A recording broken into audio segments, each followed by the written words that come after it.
Assalamualaikum warahmatullahi wabarakatuh. Salam Pramuka. Kakak-kakak sekalian, permasalahan yang sudah terjadi di gugus depan gerakan Pramuka itu sudah umum dan di mana-mana mengalami, yaitu apa? Kejenuhan dan kebosanan adik-adik didik kita. Itu tidak bisa diremehkan. Itu termasuk kesalahan yang fatal karena akibat dari kelengahan kita, kelalaian kita, kurangnya kita merencanakan latihan pramuka. Untuk itu, bagaimana solusinya?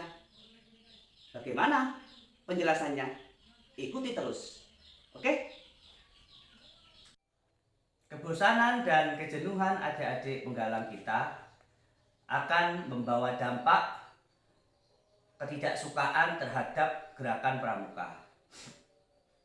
Sehingga latihan berikutnya jumlah peserta didik yang hadir dalam saat itu akan semakin berkurang. Pernahkah kita mengoreksi diri kita sendiri? Kenapa hal tersebut bisa terjadi? Kenapa saat latihan peserta didik semakin lama semakin berkurang? Itu disebabkan karena kita kurang serius dalam perencanaannya. Kita kurang serius dalam melaksanakan program latihan yang sudah dibuat. Dan sarana dan prasarana di gugus depan tersebut tidak lengkap, sehingga kurang maksimal dalam melakukan dan melaksanakan latihan di gugus depan. Kakak-kakak, seyogianya seorang pembina tersebut ketika akan memberikan latihan jauh sebelumnya sudah menawarkan materi kepada adik-adik pramuka penggalang. Melalui Dewan Galang, kita tawarkan materi apa yang mereka kehendaki. Di dalam rapat Dewan Galang tersebut, mereka akan memilih materi yang mereka kehendaki. Pertama, sebagai pemimpin rapat, akan membawa rapat tersebut menuju kegiatan-kegiatan pada latihan yang akan datang. Kita sebagai seorang pembina hanya mendampingi, mengawasi, dan mengarahkan dari materi yang diinginkan mereka ke arah poin-poin SKU. Sebagai seorang pembina sudah siap SKU-SKU-nya. Seperti apa? Ada SKU siaga, ada SKU penggalang, dan ada SKU penegak.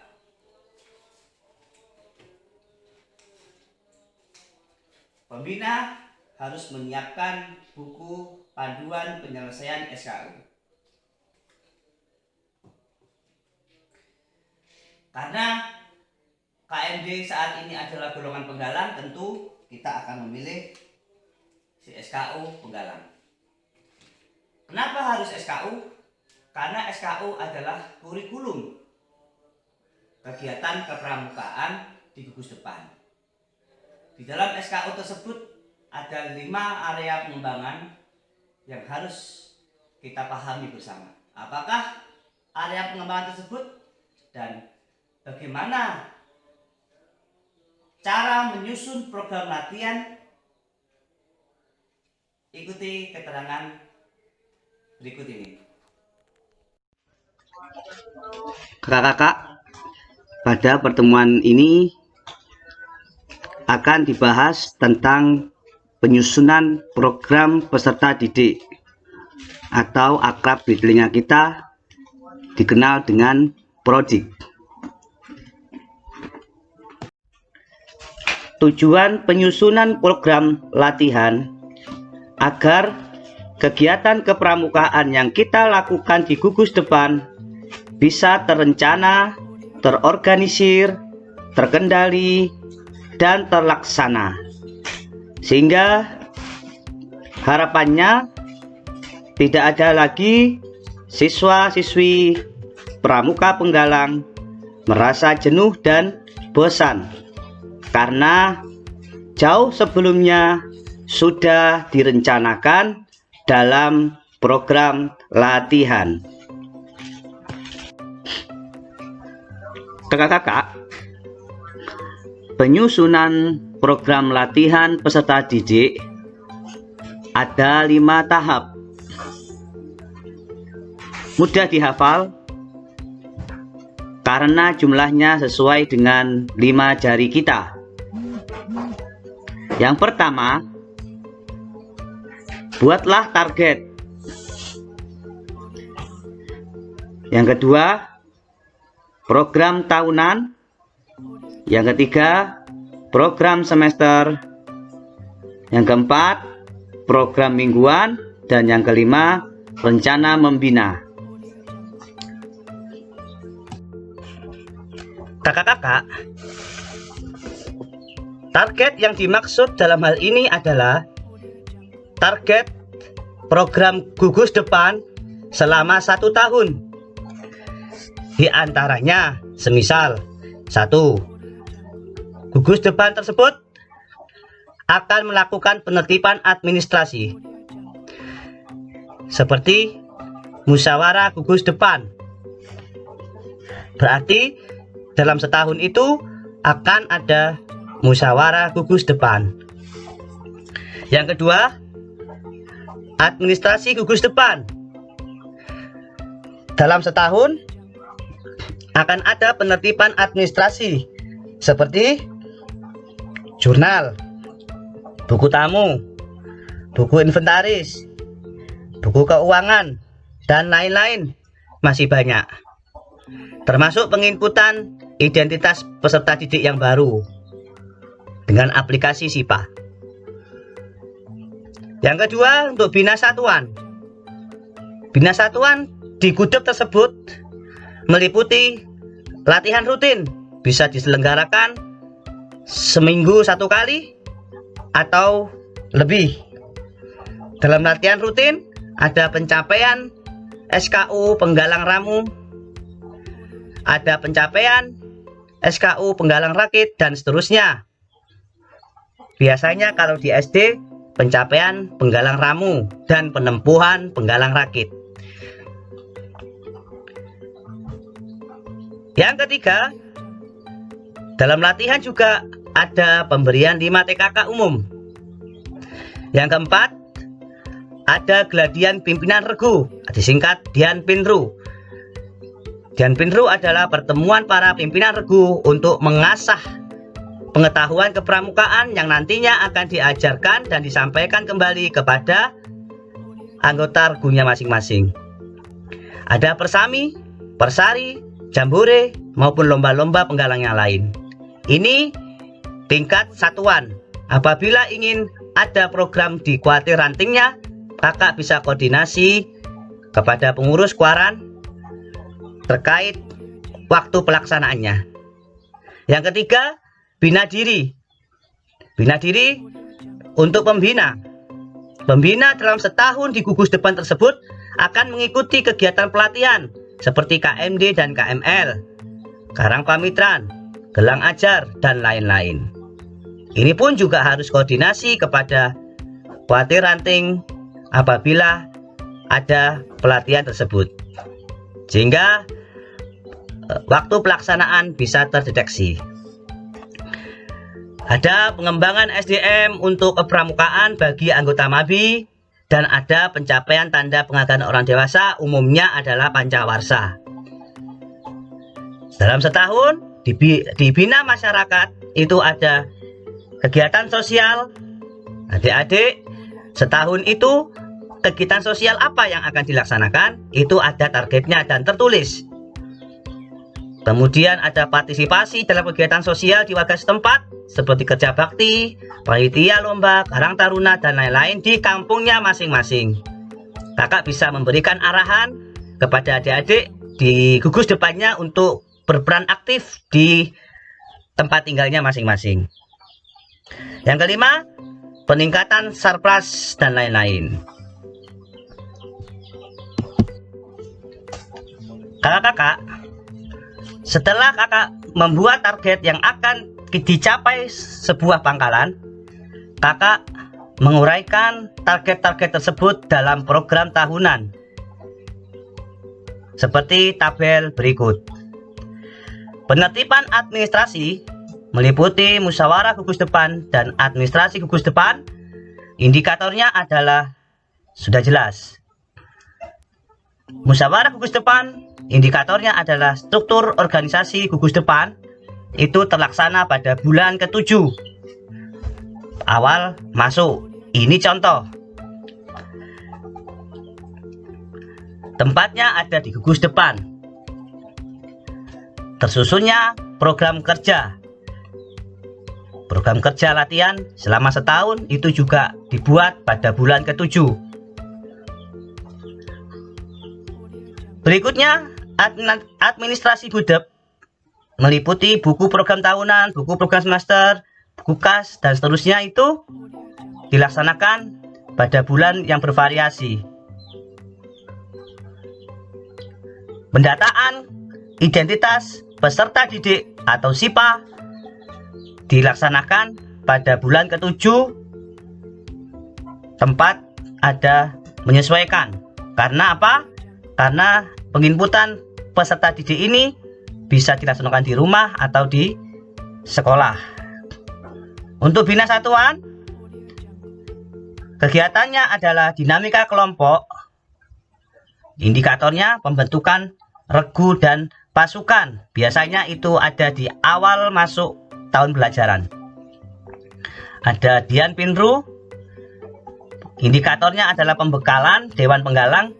Itu menyesuaikan waktunya. Dian Pintu ini bisa dilaksanakan di tingkat waran atau tingkat gugus depan.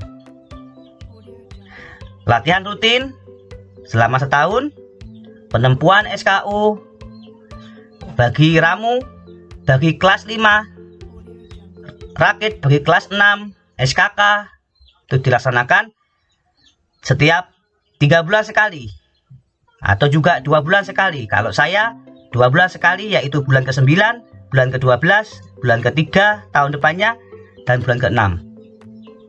Perkemahan, pendirian tenda, persami, dan lomba-lomba penggalang. Adapun bina diri, KMD, KML, pamitan, pelatihan, TPOD, itu dilaksanakan dengan koordinasi kuartir ranting setempat, dan seterusnya. Pada program semester, saya buat tabel sedemikian rupa untuk memudahkan dalam pelaksanaan. Butir SKU nomor 24 dapat menjelaskan kompas, menaksir tinggi dan lebar. Itu ada di dalam SKU Ramu. Untuk areal pengembangan, kakak bisa melihat dan mencocokkan pada buku pedoman penyelesaian SKU yang tadi sudah saya jelaskan punya pembina. Di situ sudah jelas untuk kompas termasuk areal pengembangan intelektual. Kita tulis intelektual. Materi latihannya adalah kompas. Tujuannya agar adik-adik mengetahui penggunaan kompas. Dilaksanakan tanggal 18 Juli tahun 2020 pukul 15.30 sampai dengan 17.00. Itu sesuaikan dengan kebutuhan kakak. Apakah kakak itu latihannya di sore hari atau di pagi hari, sesuai kebutuhan pangkalan tersebut. Media adalah kompas. Ini harus terpenuhi kakak. Jangan sampai ketika latihan kompas tidak ada kompasnya. Berikutnya, butir SKU nomor 4 dapat melakukan sholat berjamaah. Pada buku penyelesaian SKU pedomannya pembina, masuk areal pengembangan spiritual. Di situ sudah tertulis dengan jelas. Kakak juga tinggal menyalin spiritual. Materi latihannya adalah sholat. Tujuannya agar adik-didik kita dapat melakukan sholat dengan benar, khusyuk dan tumaknina. Kakak bisa bekerja sama dengan pembina pramuka yang sehari-hari dalam mengajarnya adalah guru agama. Dilaksanakan tanggal 25 Juli, jam yang sama. Media perlengkapan sholat. Yang ketiga, dapat menyampaikan pendapat dengan baik dalam suatu pertemuan pasukan penggalang. Areal pengembangannya emosional. Nomor SKU-nya nomor 6. Materi latihan berpendapat. Tujuannya dapat mengolah emosi. Medianya adalah alat tulis. Dilaksanakan tanggal 1 Agustus 2020, jam sore 15.30 hingga 17.00. Dapat mengetahui dan menjelaskan manfaat dari penghijauan, yaitu sosial. Areal pengembangan pada buku penyelesaian SKU punya pembina masuk areal pengembangan sosial. Materinya penghijauan. Harinya sama. Apakah boleh harinya sama? Tanggalnya sama? Boleh. Jika dirasa waktu 1 hari itu masih cukup untuk 2 SKU, disilahkan. Boleh. Yang penting kakak bisa mengatur jadwal dengan baik. Media, sebuah tanaman dan cangkul, dan seterusnya. Itu sebagai contoh. Setelah kita membuat program semester, kita membuat laporan mingguan gugus depan. Hari dan tanggal tadi sudah, waktu, tempat, dan kegiatan. Untuk waktu, nomor 1, waktu. Itu dimulai pukul 15.30 hingga berapa menit? Materinya adalah upacara pembukaan. Sasarannya adalah peserta didik.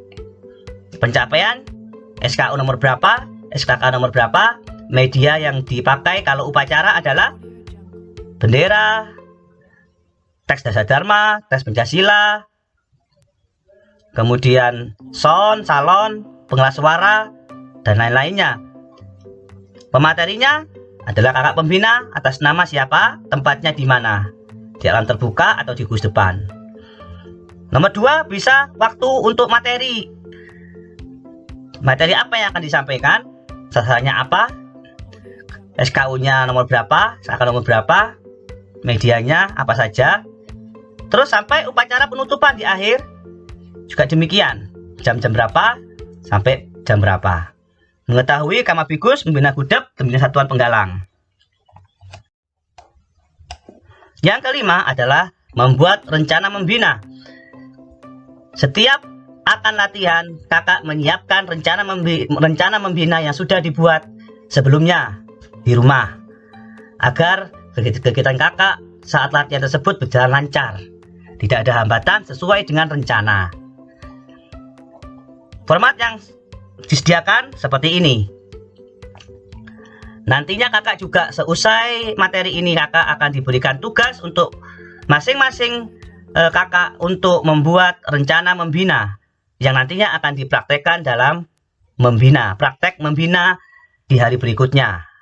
Jadi materi ini saling keterkaitan dengan materi yang selanjutnya. Oleh karena itu, tetap semangat.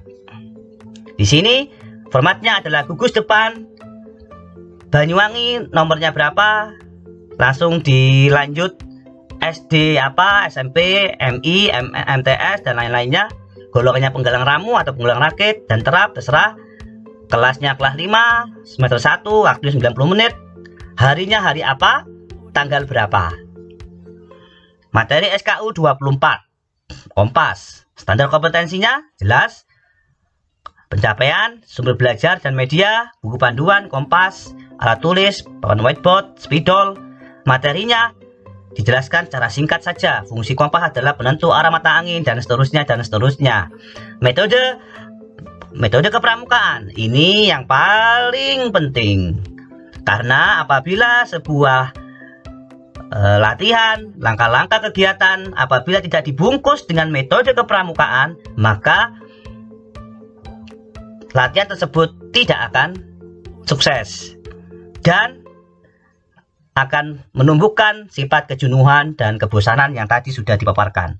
Jadi metode kepramukaan itu sifatnya holistik, tidak bisa dipisahkan satupun, semuanya saling terikat.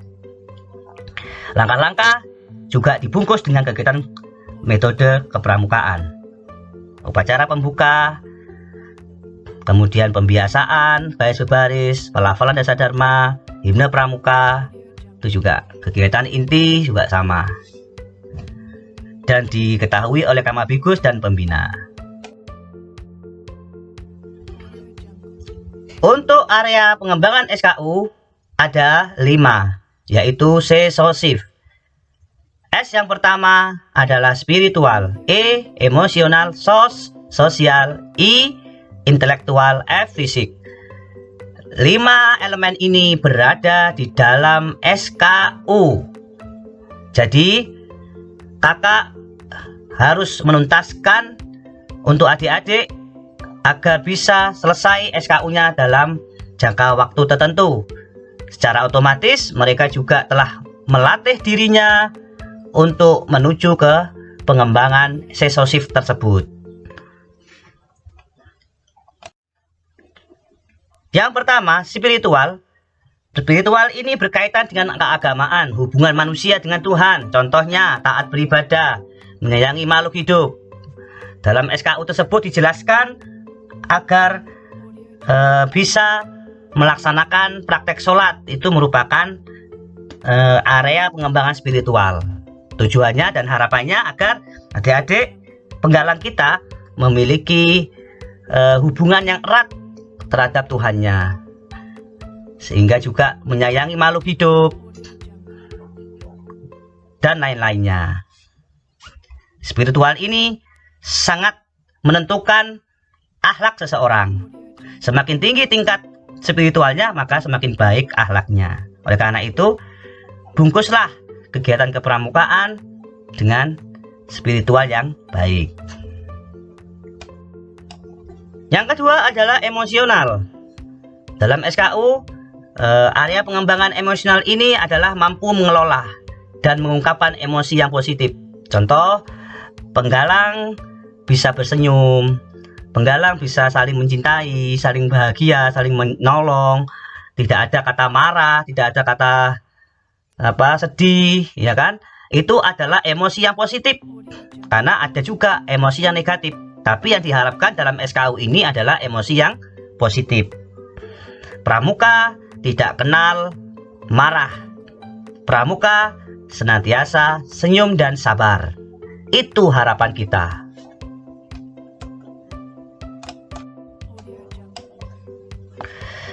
Sosial adalah area pengembangan nomor 3, adalah kepedulian seorang pramuka penggalang dan mau kerjasama kepada kelompok. Jadi adik-adik sudah dilatih sejak dini bekerja sama dengan kelompok, saling membantu, saling menyayangi, mau peduli terhadap orang lain. Apabila ada orang yang membutuhkan, mereka merasa terpanggil untuk membantu. Mereka merasa peduli kepada orang lain. Itu jiwa sosial yang tumbuh dalam hati adik-adik pramuka. Itu sudah diatur di dalam SKU. Oleh karena itu, dalam SKU tersebut buatlah kegiatan yang menarik dan menantang, yang membuat adik-adik itu semangat. Tanamkan nilai-nilai positif karakter.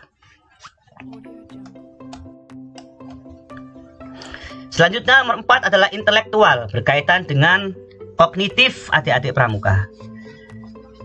SKU juga akan melatih adik-adik untuk menjadi pribadi yang berintelek, mampu mengelola dunia informasi dan cerdas, seperti mampu mengoperasikan kompas, mampu mengoperasikan laptop, mampu mengetahui dunia informasi, keadaan setempat, mampu mengikuti perkembangan zaman. Nah, itu termasuk intelektual. Dan yang terakhir adalah fisik. Fisik area pengembangan di dalam SKU akan melatih adik-adik memiliki kemampuan tubuh yang kuat, sehat, baik itu sehat jasmani maupun rohani. Seorang pramuka bisa dan mampu menjaga dirinya sendiri. Kesehatan sangat penting untuk menjalankan sebuah aktivitas. Seorang pramuka sudah dilatih dan dibina sejak dini, di dalam SKU tersebut sudah kita jalankan, maka fisik adik-adik pramuka kita secara otomatis insya Allah juga akan sehat. Bagaimana kakak-kakak? Teknik menyusun program latihan yang sudah saya jelaskan di awal tadi. Semoga bisa diterima ya. Mudah. Intinya ada 5 sesuai dengan jumlah jari kita. Target, tentukan targetnya. Buat program tahunannya, buat program semesternya, buat program mingguannya, dan buatlah rencana membina. Insya Allah, jika 5 tahapan ini dikerjakan dengan baik, maka kegiatan kepramukaan tidak akan membosankan. Kakak, apabila ada kurang lebihnya mohon maaf yang sebesar-besarnya. Tugas kakak adalah membuat rencana membina satu orang satu, karena untuk praktek membina pada sesi berikutnya. Apabila ada yang kurang paham, bisa ditanyakan. Terima kasih. Assalamualaikum warahmatullahi wabarakatuh. Salam Pramuka.